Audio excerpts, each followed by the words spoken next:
Caro Padre Felipe, caro Padre Thomas, irmãos e irmãs aqui presentes nesta igreja matriz dos Santos Cosme e Damião, irmãos também que nos acompanham através das redes sociais desta paróquia, também da Diocese de Juazeiro.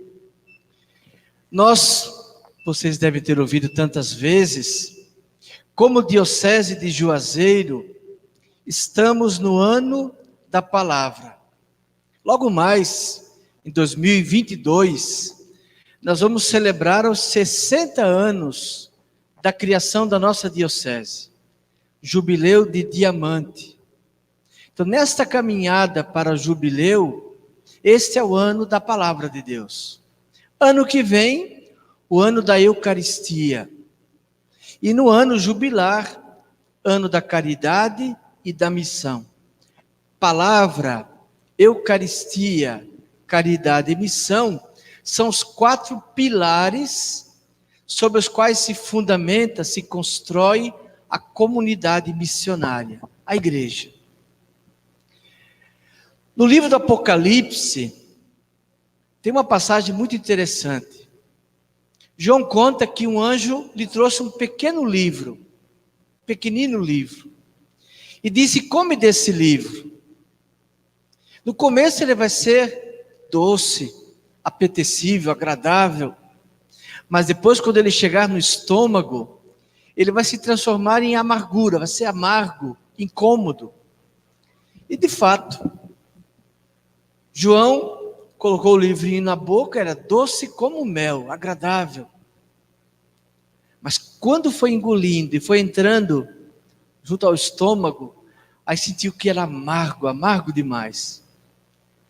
Assim é a palavra de Deus. Quando nós ouvimos a palavra de Deus em nossas celebrações, em nossos encontros, quando nós lemos, nos deparamos com a palavra de Deus, nós ficamos felizes porque essa palavra é como mel. E mel é muito gostoso, saboroso, a doçura do mel. Mas, quando nós temos que vivenciar essa palavra, encarnar, viver essa palavra, aí complica. É um pouquinho amargo, porque é difícil. Tem algumas páginas da Bíblia, particularmente dos Evangelhos, que parece até que a gente gostaria que não estivessem aí. De tanto que nos incomodam, nos interpelam, a gente às vezes arranja um jeitinho de não prestar atenção direito, porque a palavra de Deus nos chama a conversão, a mudança de vida, de mentalidade. Isso não é fácil. Pois bem, o texto de hoje do Evangelho de Mateus, que é o texto desse domingo, e oportunamente estamos ouvindo nessa celebração da festa dos mártires Cosme e Damião, é uma palavra muito simples, clara. Em si não precisa de explicação. O pai tinha 2 filhos. Ele tinha uma vinha. Cadê os coroinhas? O que é uma vinha? Plantação de quê? De uva, isso mesmo. É a plantação de uva. Um pé de uva se chama videira. Muitas videiras formam uma vinha. O pai, então, tinha uma vinha. Disse para o filho: meu filho, vá lá trabalhar na vinha. O filho disse: meu pai, pode deixar que eu vou. Mas depois bateu, acho que a preguiça, disse: não vou. Não foi trabalhar. Ficou só na palavra. O outro, o pai disse: meu filho, vá trabalhar na vinha. Ele disse: não, eu não vou, eu não quero ir. Mas se arrependeu e escutou, acolheu o pedido do pai, a palavra do pai, e foi trabalhar na vinha. A pergunta que Jesus dirige, e dirige hoje também a nós, é: qual dos 2 fez a vontade de Deus? O do pai? É claro que foi o segundo.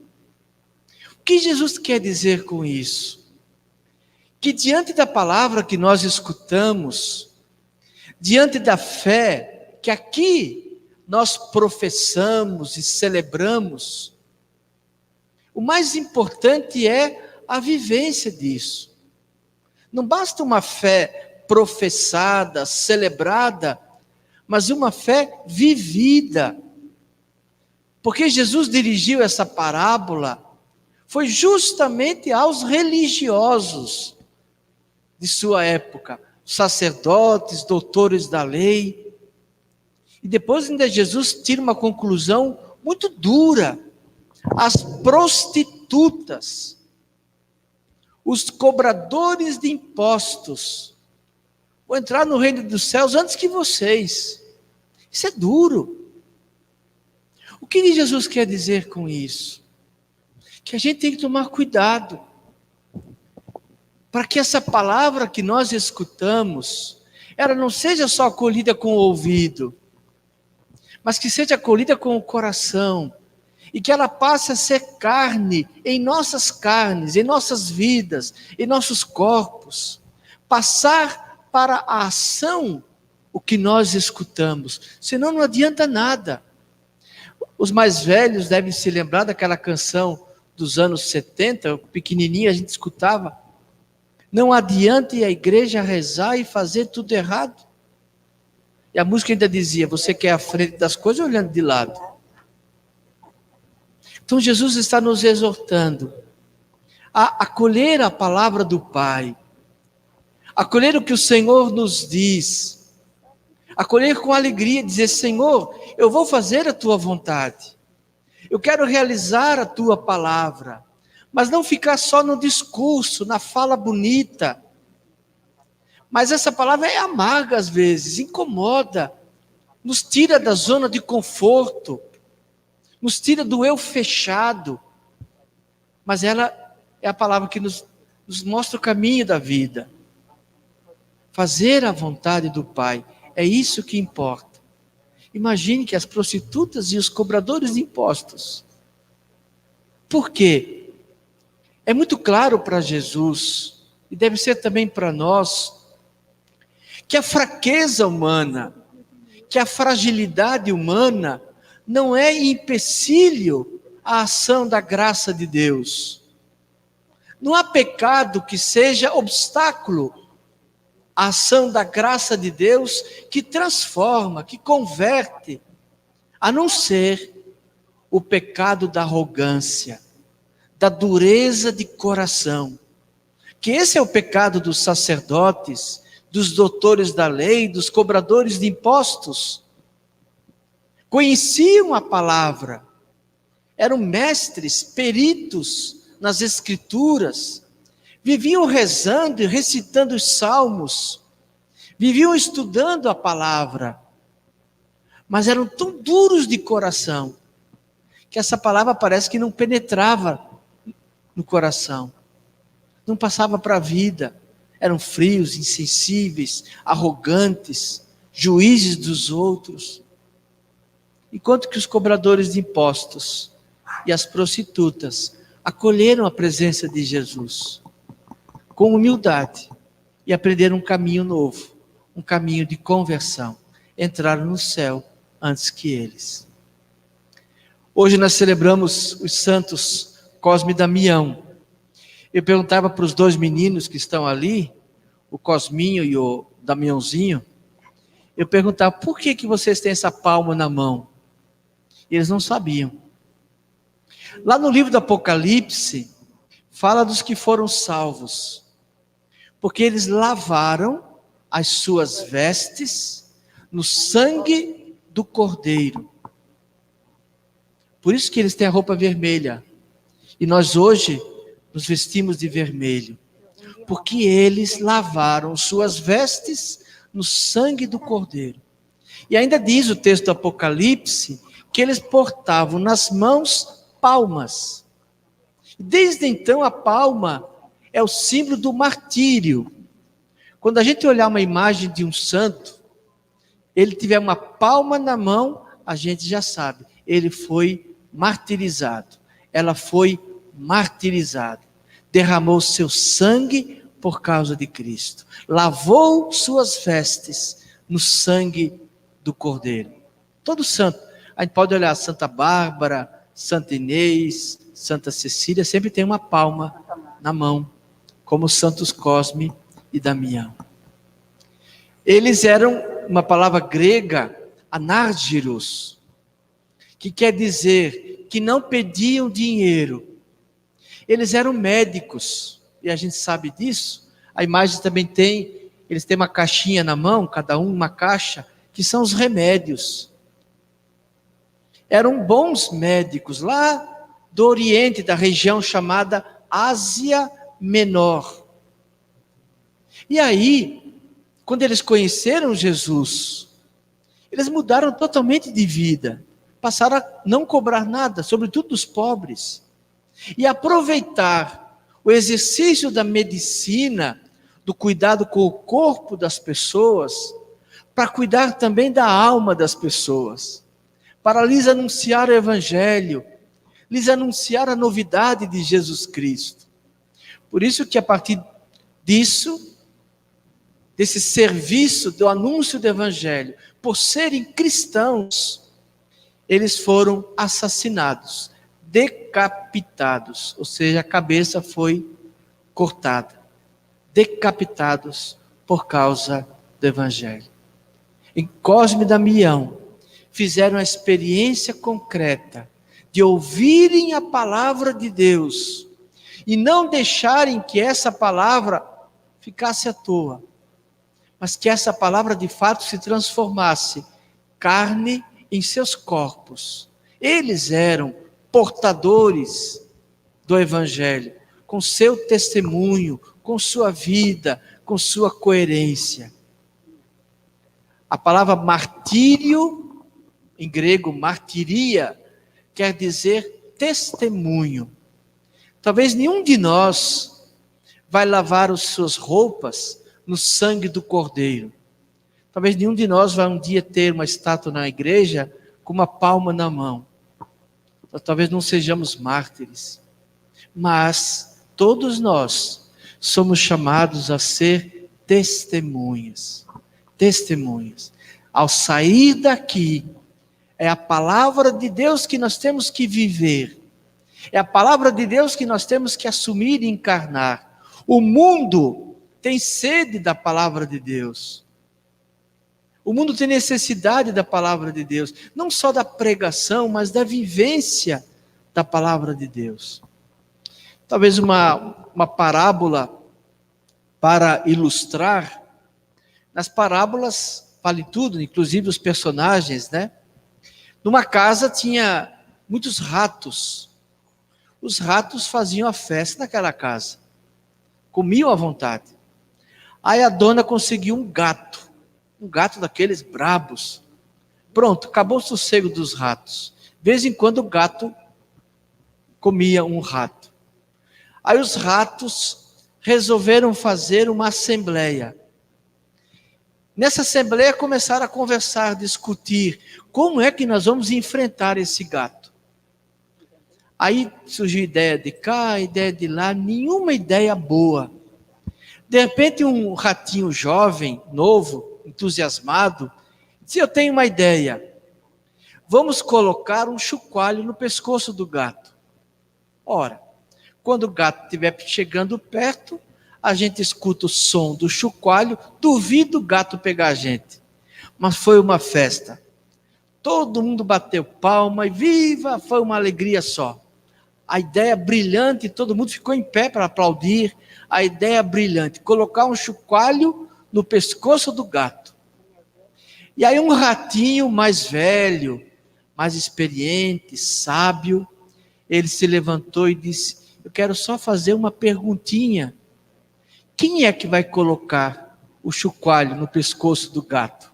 Acabou a assembleia. Às vezes a gente é assim. A gente ouve a palavra de Deus, viva e bate palmas e aplaude, se alegra.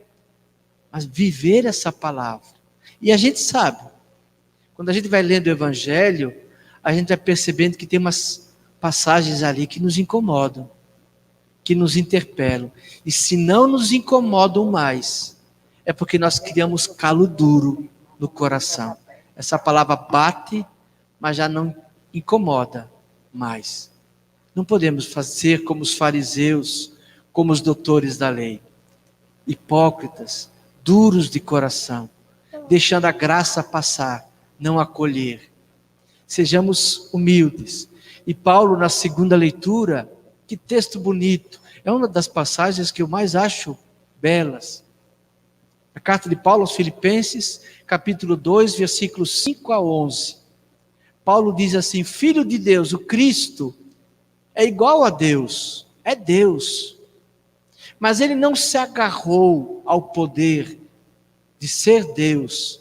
Ele se esvaziou e humildemente assumiu a condição de escravo, servo. E foi obediente até a morte, e morte na cruz. A fraqueza, e a cruz é sinal de fraqueza, não é empecilho à graça, ao contrário. E só para terminar, nós estamos num tempo de pandemia. A pandemia não passou, ao contrário. E esse tempo, desde março, que nós estamos vivenciando um tempo que nos desconcerta. A comentarista dizia, é um tempo estranho, ou é estranho. De fato, porque o improviso nos desconcerta. E tudo agora é imprevisível. Quando vai acabar? Ninguém sabe. Quando vamos poder celebrar com toda a igreja cheia, poder abraçar, poder chegar perto, tirar essas máscaras incômodas? Ninguém sabe. Os nossos compromissos ficam todos... Esse tempo nos incomoda. Mas esse tempo é um tempo de rezar. É um tempo de oração. E nesses meses eu posso me perguntar, quantas vezes eu abri a palavra de Deus? Eu tive até mais tempo, né? Tem gente que diz assim, eu não tenho tempo para rezar, eu não tenho tempo para ler a Bíblia. Agora teve. O tempo em que nós nos deparamos com a nossa fragilidade, com a nossa vulnerabilidade, como nós somos frágeis, vulneráveis, a técnica e a ciência que pareciam tão eficazes. Os grandes países, os países ricos como os Estados Unidos, estão se curvando diante de um vírus invisível. Esse é um tempo de rezar, de oração, na precariedade, rezar. Porque, repito, a fragilidade não é empecilho para a graça, ao contrário.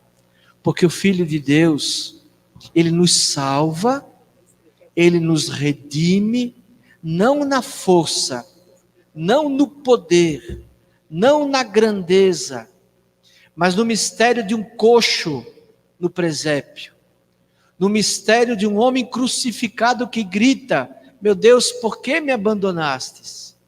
E no mistério cotidiano de um pedaço de pão sob o altar. A fraqueza é o caminho de Deus para salvar. E quando a gente se depara com a fraqueza, é o caminho para a gente experimentar. Quando eu sou fraco, aí é que eu sou forte. Porque a força de Deus vem em socorro. Esse tempo foi um tempo de a gente jogar fora muita coisa que a gente achava importante. E buscar o que é essencial. Cosme e Damião fizeram experiência do que é essencial.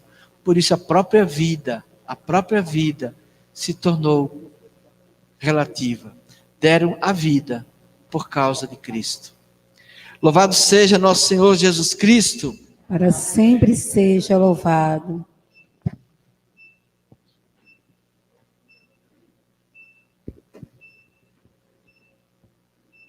Creio em Deus Pai,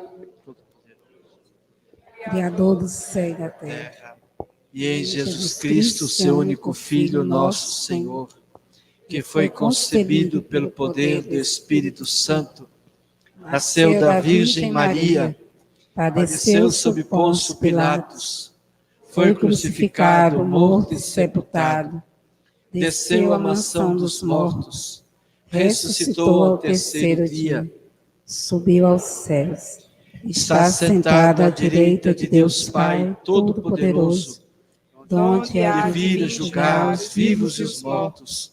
Creio no Espírito Santo, na Santa Igreja Católica, na comunhão dos santos, na remissão dos pecados, na ressurreição da carne, na vida eterna. Amém. Com muita confiança, coloquemos diante do Senhor nossos pedidos, nossas preces. A nossa resposta será cantada.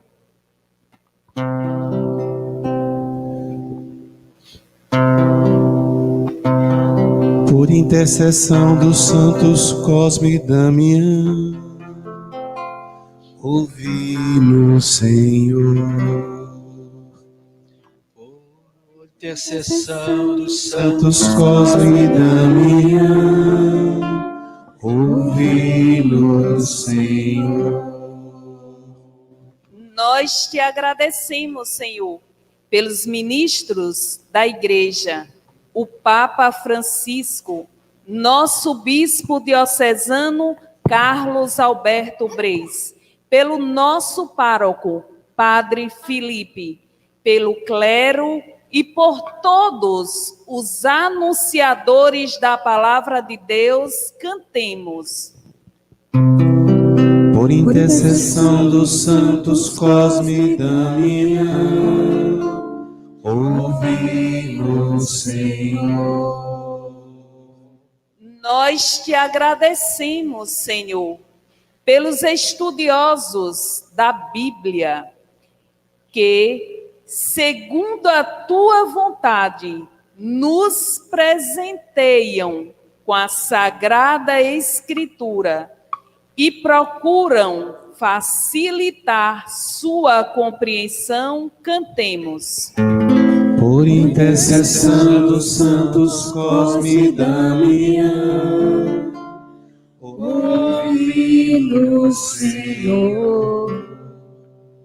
Nós te agradecemos, Senhor, por este ano dedicado à palavra de Deus, por nos dar a graça de poder viver esse tempo de pandemia, focado em teus ensinamentos. Cantemos. Por intercessão dos santos Cosme e Damião, ouvi-nos, Senhor. Nós te agradecemos, Senhor, pelos pais que buscam na Bíblia luz para a sua missão educadora. Cantemos. Por intercessão dos santos Cosme e Damião, ouvi-nos, Senhor. Nós te agradecemos, Senhor, por este novenário dedicado aos santos São Cosme e São Damião, e por todos os paroquianos e devotos que tiveram a oportunidade de louvar e agradecer a Deus por estes tempos de mudanças e grandes aprendizados. Cantemos. Por intercessão dos santos Cosme e Damião, ouvi-nos, Senhor.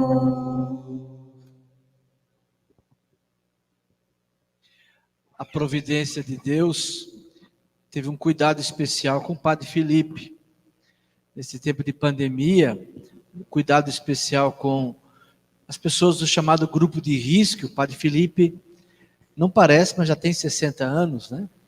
E problemas do coração, a gente sabe, já fez um tratamento, cirurgia. Aí Deus mandou o sobrinho dele, ficou preso aqui, não pôde voltar. E foi o jeito que Deus encontrou para cuidar do Padre Felipe. Então a gente louva e agradece a Deus pela presença do Padre Thomas nesses meses aqui conosco. Que o Senhor também o abençoe abençoe todos os seus familiares, o povo de Deus que Ele confiado lá na Índia. Rezemos ao Senhor. Por intercessão dos santos Cosme e Damião, ouve-nos, Senhor. Ó Deus de bondade, acolhe os pedidos que confiantes apresentamos. Acolhe também aqueles pedidos que trazemos em nossos corações. Nesses tempos difíceis, sombrios, fortalece a nossa fé. E que a nossa fé se traduza, sobretudo, na vivência da vossa palavra, no testemunho do Evangelho. Por Cristo nosso Senhor. Amém. Amém.